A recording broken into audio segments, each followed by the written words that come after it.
How confident are you in your ability to make consequentially important decisions in business? The answer to such an inquiry will go a long way in determining the longevity and your staying power in entrepreneurship. A recent 2023 Gallup study revealed 41% of all American employees don't know what their organization stands for from a strategic perspective, which can lead to vague organizational decision making. Furthermore, the study also indicates that only 14% of all American managers believe that the speed of their decision making is adequate for their companies to move confidently forward. Organizations across America are also plagued by inefficient leadership.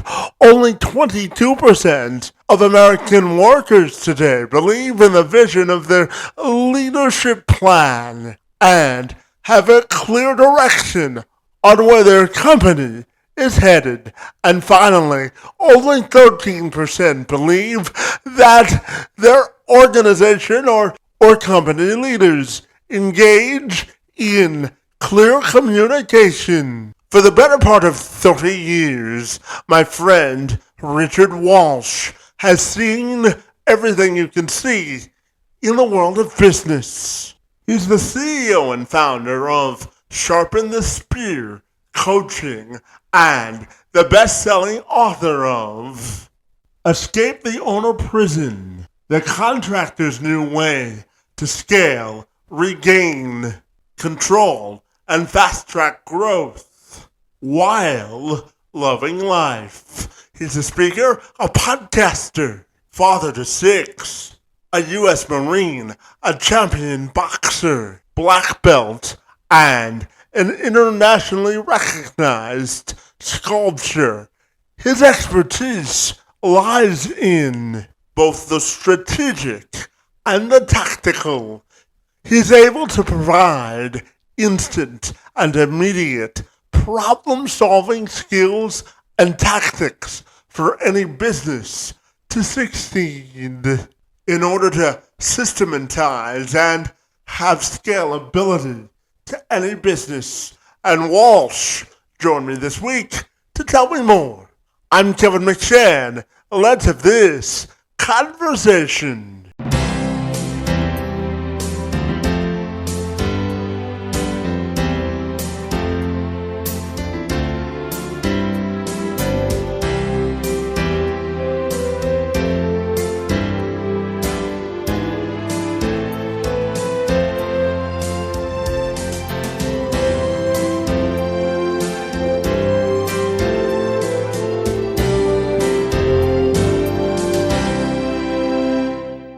Absolutely. So, Richard, if you're ready, I'll take a moment to welcome you to the program, my friend. And I'm super excited to dive into your 3 decades in business with you this afternoon. Great to see you and happy Tuesday to you, my friend.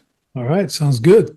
Absolutely, my friend. And I know that you're on a mission to help 10,000 business owners increase their impact, profitability, and staying power of their business, my friend. So I'm wondering if you can tell me about the mission and why it's important to you. Yeah. So it's really important because I think too many business owners, they get into business, to be successful, to make money and be their own boss, right? And create their own time and spend time with who they want to spend time with and do what they want to do. But that seldom is the reality. Because they'll start a business. It's very difficult when you start. I've never found a way yet to get out of the working really hard the first year or two to get your business off the ground. But once they do, they seem to be wearing all the hats, getting all the work done, doing most everything, even if they have people working for them. And then next thing you know, they're at the 10-year mark and they've repeated the first 2 years 5 times. Okay, so they're on a hamster wheel and they never get that time away from the business. It's always on their mind. They have to open the door for the business to happen. They got to close it at the end of the day. Even when they're home with their family, they're not really there because they're thinking about business, who they have to talk to tomorrow, how they got to do this, this, and this. So it really steals all their freedom from them. Okay. Now they can make money because that's the easiest part of business is making money. The hard part is everything else, right? How do you get the balance? How do you be able to go to work, automate, delegate, eliminate, do all those things so that you're free to do the things you really want to do? So that's what the mission is to give them more freedom, profit, and impact. Freedom so they can, again, have control of their time, be with who they want to be with, do what they want to do. Profit so their company earns and they make money so they can help others. And then, of course, the impact is how do they affect not just themselves, but the people that actually work for them and with them and their families and the community from there. That's really what it's all about. Yeah, absolutely. And Richard, I'm curious to get your definition or opinion on what I call business inclusivity. You know, Richard, I was born with cerebral palsy, and I talk to business owners all the time about the importance of infusing diversity and differing perspectives within their business. So can you tell me from your perspective, what kind of competitive advantage does that bring to a business if they embrace inclusivity? Well, I think what it comes down to, Kevin, is really you have to look at, I've always hired just based on merit. Okay. Can you do the job? If you have a disability, but you can do the job, what does it matter? It doesn't matter to me, right? You can do the job, that's what I want. If you're able to perform, that's all that matters. Everyone's got some issue, whether it's a disability or it's the race, or I have a lot of trauma from my childhood. You know, I had bad parents, I was abandoned. All this stuff all happens to come to the workplace. As much as, you know, we like it not to, it does. So what I look at, and I have to, is like we start with competency. Okay. Well, are you competent in what you do, what this position needs, right? The second thing I'm looking at is your character. Okay. I want to know your character, right? Are you a person of integrity? Okay. Are you going to show up on time? Are you going to not to be told what to do every single minute of the day? Right. And the third thing is actually what I call calling. You know, is this something you actually like to do? Would you thrive at this? Do you do other things in your life that are similar to this or have a correspondence with what this is? Because then you're really going to thrive in our place of business. So those are the things I really look for. And if they have those three things, regardless of anything else, they're going to do really well in my business and my business is going to do really well. And that's really what I'm looking for. Yeah, absolutely. And Richard, you brought up something I wanted to dive into, and that's the idea of balance and having outside interest outside of work. And how important is it, do you think, for people to have outside interest when they work in a business setting? How important do you think that is? I think it's critical. Okay. And here's how I look at it. Okay. I call it the 5 F's. All right. It's faith, family, finances, fitness, and friendships. That's balance. Okay. When you can spend time in those 5 areas outside of your business, that's where you get the balance. But if you're obsessed with your business and you let that run you 15, 16 hours a day, you're not going to have those other 5, right? You're not going to have that balance. And if you don't have those, you're a very one-sided individual. Now, you may get where you want to go and you may be at the top of the mountain, so to speak, have all the money, but you're going to be there by yourself. It's a lonely place. Yeah, it's important to build those relationships, isn't it? Yeah, very important relationships. And in business, if you think about it, Kevin, business is relationships. Like business, without relationships in business, you don't go anywhere either. And that's how you can expand your business, but more so your personal life is all about relationships. Who you hang with, who do you follow, right? Who do you listen to? Who's a mentor in your life, right? That's all outside your business. That's just really important on those people that you choose. It's very, very important that you choose the right people for that. Yeah, absolutely. And Richard, as I mentioned at the outset of our conversation, my friend, you've got over 3 decades in business, my friend, and you're the CEO and founder of Sharpen the Spirit Coaching. And I'm curious if you can tell me about the people you work with in your coaching business at Tell me about the greatest lesson you've learned in your 3 decades in business, my friend. I would say the greatest lesson is do not put your identity in your business. Don't let your, rather, let me say it this way, don't let your business become your identity. Okay. Now, for me, for the first 20 years in business, I really was consumed with my company. It was called Rick Rock. It had my name in it, and I always had a shirt on, a hat on. I was never not involved in that business, right? Everything, what I wore, what I spoke, when I talked to people, was always about that. So that drive, it became who I was. And when my business collapsed in 08, 09, I'm like, I realized, well, now do I not exist now? I had put so much of me in that business that I was kind of lost. Like, what do I do now? But at the same time, I realized I had 6 small children at the time. And I said, you know what? They don't care what I wear. They don't care where we live, what kind of house we live in. They don't care how many trucks I have. All they wanted was for me to be around. Right. And I realized they don't care. I'm Rick Rock. I'm this famous person. I do this. People know. And I'm like, why do I? Why do I care about that? Why does that matter? I do what I do is great, but it can't always be about me. So for me, it's really letting your business become your identity. If you can steer from that, because it's an ego check. If you can check that ego, you will thrive way better in business, but you won't feel that it has consumed you and it's who you are.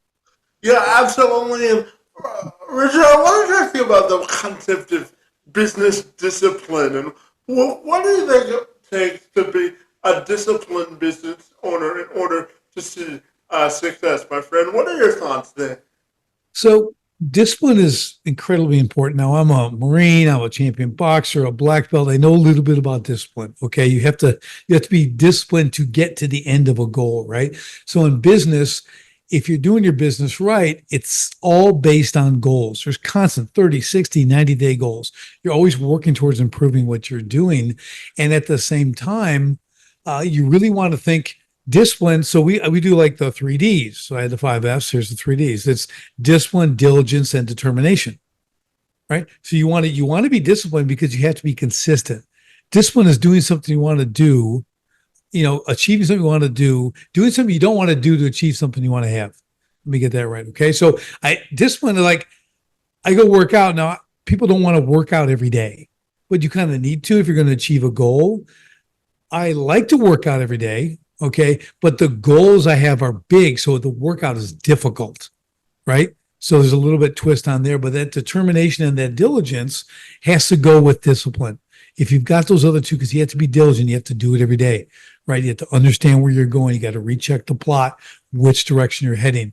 And then the determination it's the no quit mindset. You've got it. You're going to get there no matter what. And that's really what it takes.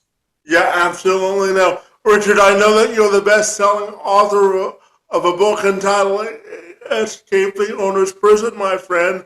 The contractor's new way to scale and regain control and fast track growth, my friend, while also living life. So tell me about the book and why you decided to write it, my friend. Sure. So Escape the Owner Prison is, we talked about in the beginning, guys get going in business, and a lot of trades and service guys, they're great technicians, right? They're really good at what they do, whether they're a carpenter or they're a welder or whatever. They say, hey, I can do this job better than the guy I'm working for. So they start their own business and they get going and they work very hard. Again, they get all those hats on, but they become trapped in their business because they don't know how to delegate. They're afraid to delegate.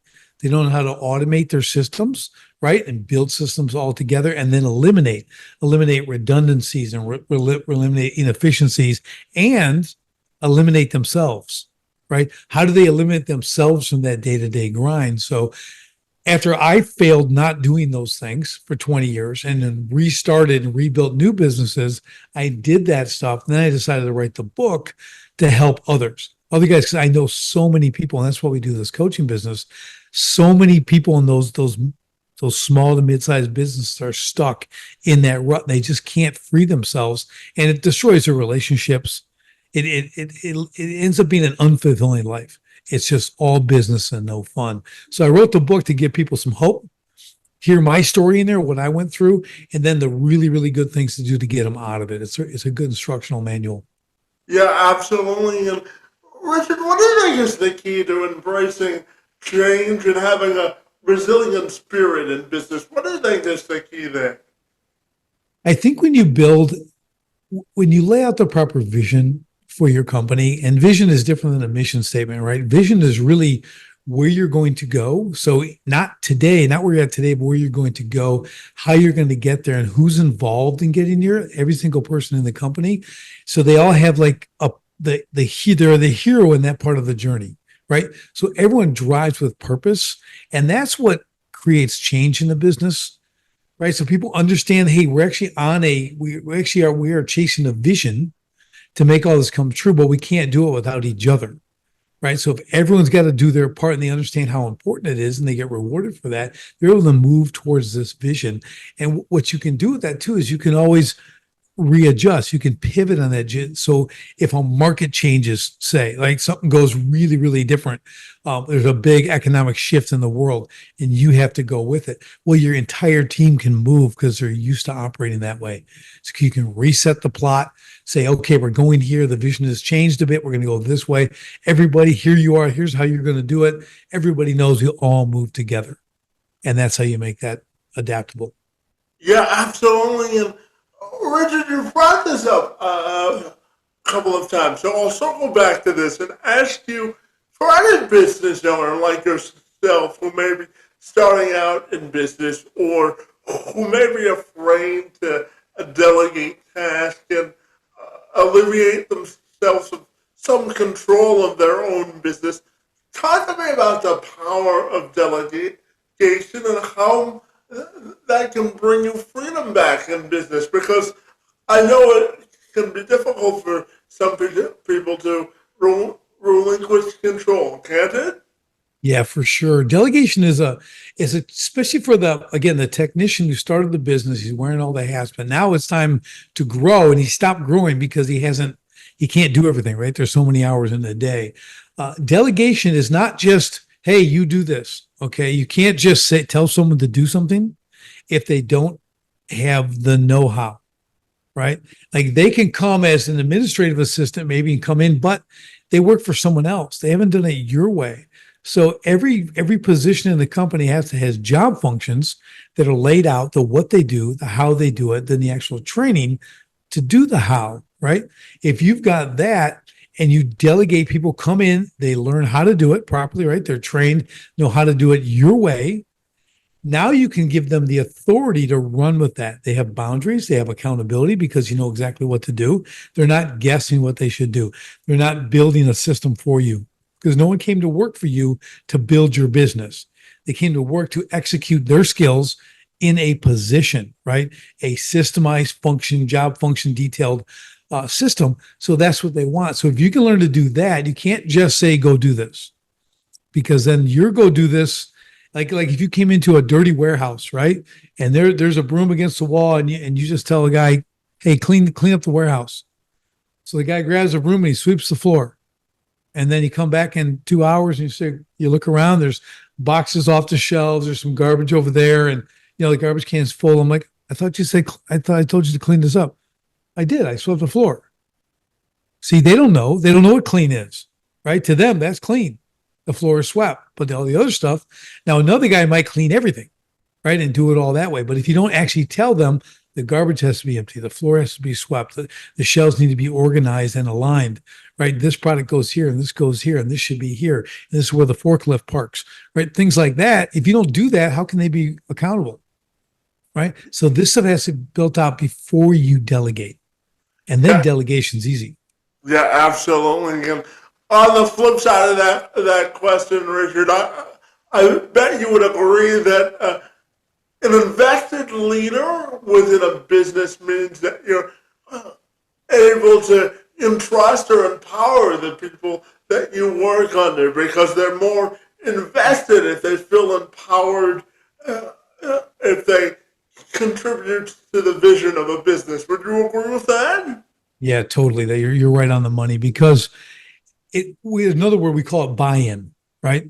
like when they're a part of creating this, like say you want to systemize a new department or a new position, and you have a person with skills, but you say, hey, let's do this. I want you to systemize this because you know the business part of this, what it is. But here's what we're going to do. I'm going to give you these resources. We're going to say it's going to be done in 30 days. You're going to work with so and so and so and so. You can put this together. And when you complete it, you're going to get a $1,500 bonus for doing it. Okay. So now it's not part of your job. It's an additional earning, right? It's a additional reward, but you get to help build the exact system that you're going to work in every day. And so is someone else if you get promoted or leave the company. So it gives them that real buy-in that it increases loyalty and of course retention, and longevity in your people's positions.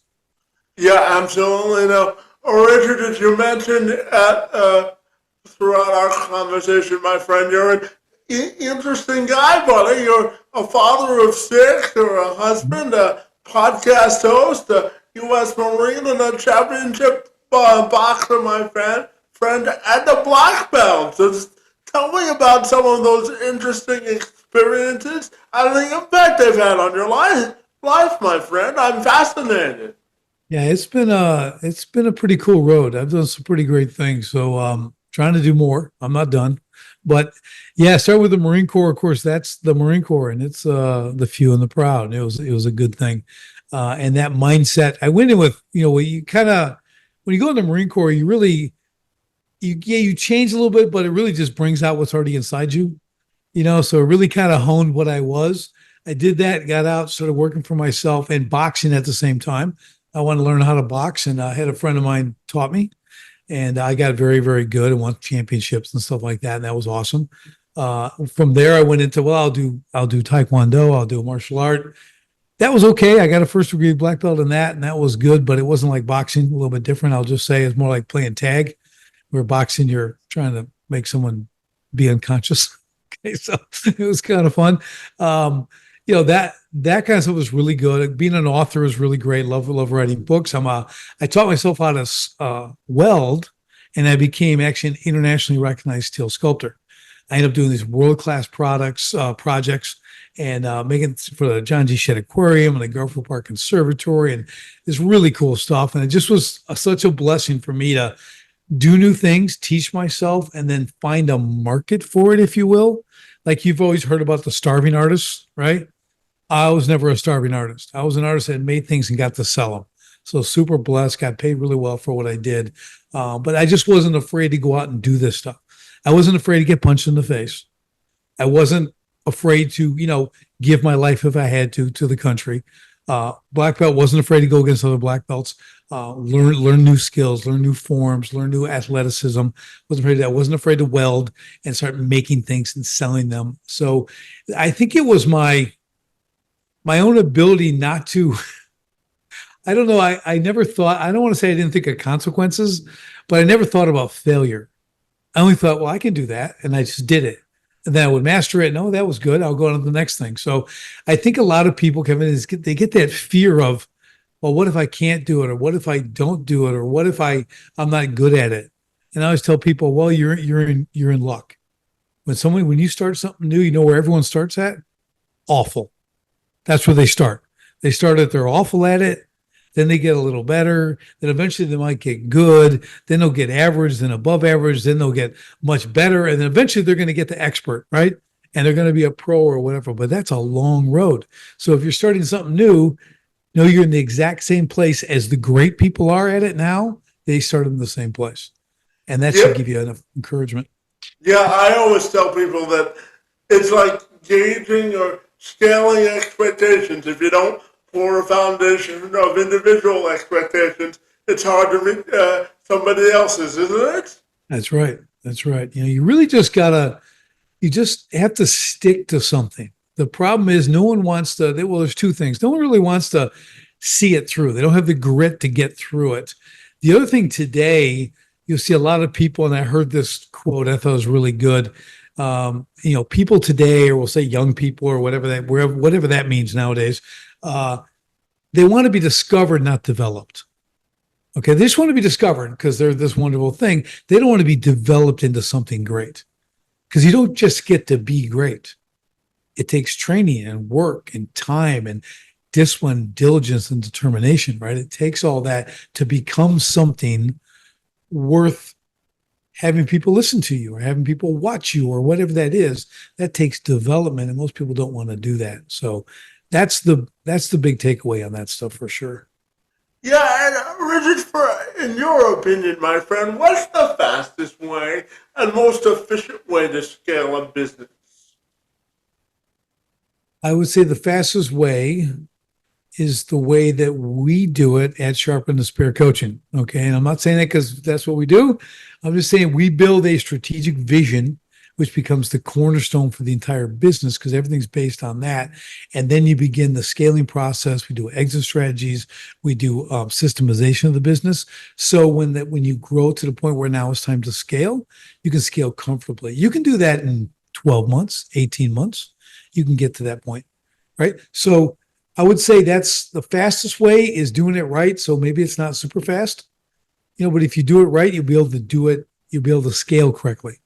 A lot of people get out and they grow quickly, but they're not ready for that growth. And that's when they collapse on themselves because they're overextended in debt. They're overextended in territory, everything else, and they can't support that because they went too fast. Have a great idea, great service, but they didn't have the tools in place to really make it manageable and happen and continue to serve the way they did in the very beginning. Yeah, it's important to have that strategic vision, isn't it? It sure is. It's critical. Absolutely. So let's dive into that strategic vision because I know you work with businesses to create a strategic vision that's also tactical, my friend. So what's the key to doing that successfully? Right. So again, a strategic vision from our standpoint is what we call it's written in future cast. Future cast means it's not what you're doing now, it's what you're going to be doing in 18 to 24 months. Right. So you write this and it's what we call an internal document. So it's not used for marketing, it's for the people inside your company. Right. And we build that out. So it's the entire customer journey from first call to product delivery, service delivery, and beyond. Right. And what that really means. So once we build that out, and that's work, that's probably the hardest part of our program. And it's in the very beginning because you can build on top of that. And once that's done, and that's a 6 to 10 or 12-page document that they end up writing out, they share it with the whole team, they roll it out, but they're also always coming back to that vision. A mission statement goes on the wall, says how great the company is going to be, and we're going to serve everybody, and everybody's going to be satisfied, and all that nonsense. This is what we're doing. This is the vision that we're fulfilling. This is what we're moving forward to fulfill, right? So we'll come back to this every couple of weeks. Are you fulfilling your portion of the strategic vision? When someone doesn't work out in the company, it's because they're not able to fulfill the strategic vision. Right? We're basing it on that because we're all moving in the same direction. It's not one department's better or worse than the other. We all have a role to play and move forward. Okay. So there's something I like to always say is everybody's equal in value, right? People are equal in value, but they're not equal in ability, right? And that's an important distinction. So we treat everyone, the same. They're human beings. We love them, but their abilities put them in different places, right? Like I might want to play in the NBA, but I'm not gonna because they'll laugh me off the court because I can't even touch the rim, right? So that kind of thing, right? My ability isn't there, but I'm still a valuable human being. Maybe they'll make me the water boy and I'll do that. I don't know, whatever the case, but that's how we look at it. So understanding people's ability, but treating them all with that high value really helps that vision move forward. And that's how you can build and scale your company because you're building on a super solid foundation. Yeah, absolutely. And Richard, I'm fascinated to ask you, how do you think business leaders and entrepreneurs can contribute to solving the societal problems of today? How do you think business leaders and entrepreneurs can contribute to sort of moving the needle of progress forward from a societal standpoint? What are your thoughts there? So just like the strategic vision we just talked about, it's in the value and the ability, right, of people. That's what's key. The thing is when you have a team under you, whether it's 5 or 50 employees or 300 or 500, Yeah, we want them to be competent, right? We want them all to do their job well. Oh, of course, we'll skill them up. We'll send them to a conference to become a better this or a better that. So, but who's that really benefiting? It's really just benefiting me as the business owner, right? And I guess our customers because they're more skilled. But what have you done to build them up as people? Okay. What do you add into their training, literally into the training for levels inside of a position that makes them better people? Right? You do that, you start doing that on top of the increased competency, that ability to be better people, where does that go? They take that home, right, to their families, and they're a better person at home. Their families become better. They go where? Into the community. Now they're able to share that into the community. So when I help 10,000 business owners create more freedom, profit, and impact, and that's part of the process, I'm not just helping 10,000 people. I'm helping thousands outside their business, probably even millions, if you think about that and how all that goes in effect. So I think that's how you start to do it. From a business standpoint, that's how you can influence the culture, is to create a great one in your business. Yeah, absolutely. So, my friend, I'm curious to ask you about the concept of great leadership and how business leaders can be great leaders and problem solvers as well. What are your thoughts there? Yeah, I really love problem solving. You know, I never thought about it until I really started coaching a lot of businesses, and it's like I just love to solve problems, you know, so that's what we call the tactical. We have the strategic and the tactical. The tactical is the problem right now that flares up. Call them little fires. They pop up in businesses all the time. The problem is they put them out, but they don't keep them out. So they flare back up in a couple of weeks. So we have to create a solution right then, put it out, put the fire out, right? But then build a system to prevent that from happening again. That's the strategic aspect, right? So from a leadership standpoint, you have to understand the need for systemization to solve these little problems that are just annoyances, really more annoying for you as the leader, but also as a great leader, you have to empower other leaders. You have to it's shared leadership, if you will, right? Like you have to give people authority. If I delegate something like we were talking about earlier, but I don't give them the authority that goes with that delegation, there's nothing there. There's no, it's cardboard, right?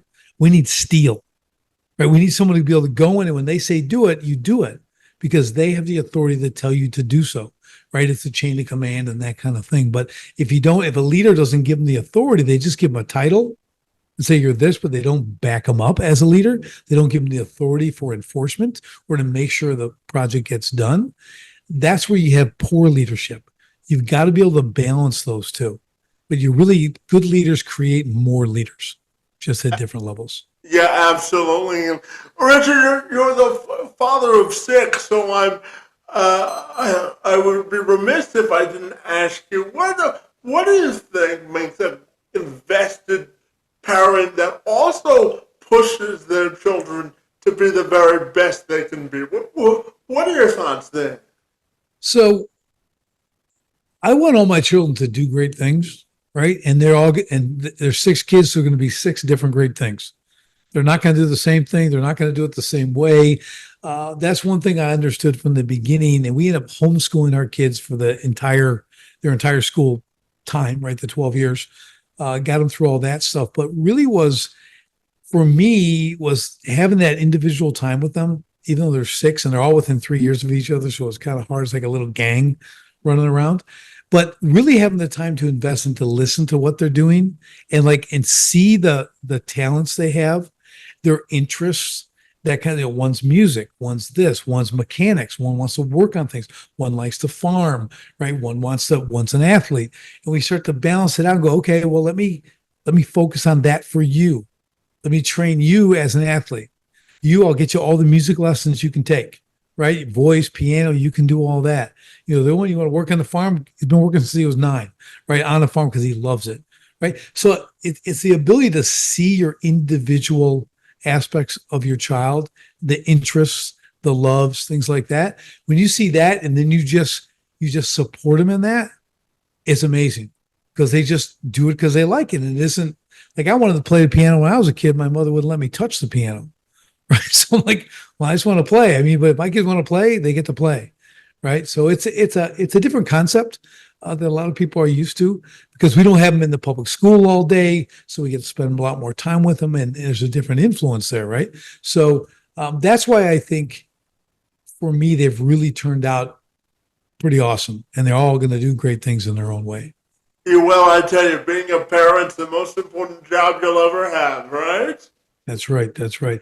I tell people about my wife. I said it's the most noble profession there is. Being a mother, it's the most noble profession of Well, anything.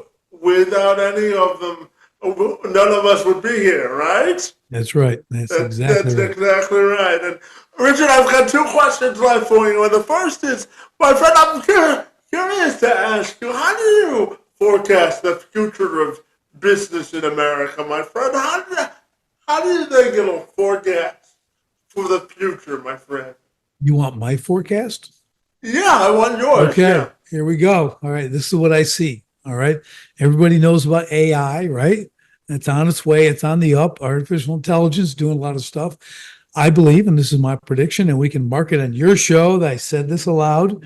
Okay, I think in the next 3 to 5 years, probably 60%, and these are some other, not just my predictions, of the workforce is going to be out. It's going to be finance guys, lawyers, even a level of doctors. A lot of these white collar professional jobs are going to be eliminated. So you know who's going to be the new white collar? You know who's going to be the new rich? Your tradesmen, your Mm-hmm. contractors, okay, service people, because AI can do paperwork and all that cool, but they can't sweat pipe. They can't bend sheet metal. They can't Mm-hmm. frame a house, right? And that's the primary bulk of my coaching clients. These will be the new wealthy because they will be in high demand. So what we're doing now is preparing their businesses to be able to scale into that vacancy. There's already a vacancy there, right? Every contractor's working because there's such a shortage on skilled tradesmen and everything else. So we've got big plans on enhancing the industry. And I really think that's where it's going to go. Now, what's going to happen to those other people? I don't know. I can't predict that.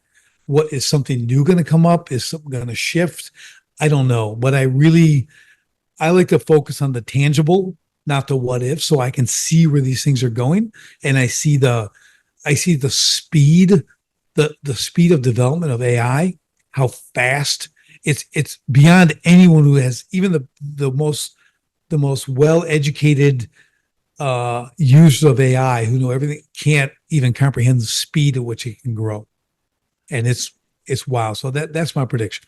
Yeah, absolutely. And since you brought up something that piqued my interest, I'll ask you this as well. How do you think, because you brought up the labor shortage in America, and the influence of AI is another thing, but how do you think we can close the labor gap and get people excited to work again? Because there's an opportunity to work if you want it, isn't there? Yeah, I think the problem is and this was decades and decades long, where they had this stigma on work on the blue collar. Oh, if you don't go to college and you don't, have this degree, then you're not going to be successful. Well, they're finding out real fast now. These kids are going to college and they're spending $100,000 and they don't want to work in their major. They get out and they have $100,000 in debt and don't even want to do what they did. I had a kid work for me. He was an architect, graduated as an architect, didn't want to be an architect. He was driving a dump truck for me. Okay, I mean, so I'm like, wow, you must, just that concept. But now you can be a plumber and make 80,000, 100,000, $150,000 a year. You can start your own business. And again, you'll be the new wealthy. So I think what we have to do is flip that stigma, encourage trade schools, get people working with their hands again, get them working because it's satisfying work. There's a sense of accomplishment every day.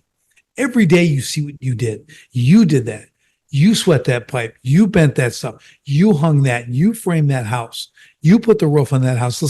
It's people have to re-embrace, really to change, Kevin, they have to re-embrace work.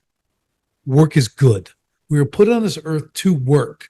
That's why we're here. We're not put on the earth to look at our phones all day. We're here to do work because only a working man knows true rest. right? Yeah, absolutely. I call that being productively satisfied, right? That's right. That's If good. if we do that, we we create what's called productive gratification, right? I love it. That's exactly what it is. Yeah, absolutely. And Richard, my final question for you is about legacy, my friend, and how you want your individual, personal, and professional legacy to be defined, my friend. Okay, professional. Let's start there. That's the easy one. So I want to continue this movement to help 10,000 business owners create freedom, profit, impact in their business. That's the legacy because that, like I said, that will touch millions. So for me, from a professional standpoint, if I can affect millions, that's pretty awesome, right? Personally, I to this day, the greatest thing I've accomplished out of all the cool stuff I've done and awards and everything else is raising my 6 children. That's the greatest joy I've had. That's the best work I've done compared to anything else. So that I want that legacy. I want whoever I am to them to live on in their families, right? Just be that grandfather that did this, but raised us to do all of this, right? So that's a multi-general legacy I like to see from there. Was there a third one? No, just personal and Okay, okay. professional legacy, no problem, buddy. Yeah. And finally, Richard, tell me if people want to get connected with the good work that you do, my friend, what's the best way they can do that? I would go to sharpenthespearcoaching.com. Sharpenthespearcoaching.com. There's tons of information on there. You can book a call with me there. You can send me an email. Yeah, that's the best way to go. And I'd love to talk to you. Well, fabulous, Richard. I think you're doing tremendous work, sort of moving the needle of progress forward in business, life, and everything in between, my friend. I want to thank you for engaging in conversation with me this afternoon, and I want to thank you for being here. It's most appreciated. Well, thank you. You did an awesome job, man. I really enjoyed the whole conversation. I love the questions and I appreciate you.